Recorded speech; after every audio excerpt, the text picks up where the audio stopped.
মাননীয় মুখ্যমন্ত্রী শুভেন্দু অধিকারীর সরকার কমপ্লিটলি প্রো ইন্ডাস্ট্রিয়ালাইজেশন এবং এখানে সমস্ত বিশিষ্ট ইন্ডাস্ট্রিয়ালিস্টরা এসেছেন। তারা লাস্ট 15 ইয়ার্স কি সমস্যার মধ্যে দিয়ে গেছেন তারা বলছিলেন এবং তারা কি চান সেগুলো তারা বলেছেন।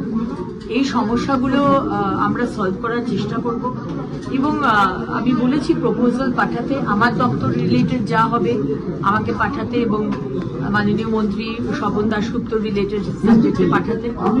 বেসিক্যালি হচ্ছে আমরা ইন্ডাস্ট্রি করতে চাই, তাই সমস্যা থাকলেও কিন্তু এতে is a will, there is a way.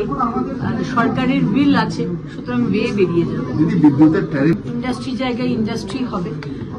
ঢুকতে ঢুকতেই গ্লাস ফ্যাক্টরি বন্ধ, জুবিলি মোড় ক্রস করতে করতেই সেন্ট্রেলে, তা করতে ওই পাশ দিয়ে আস্তে আস্তে ব্লু ফ্যাক্টরি, অক্সিজেন ফ্যাক্টরি সবই বন্ধ, সাইকেল ফ্যাক্টরি।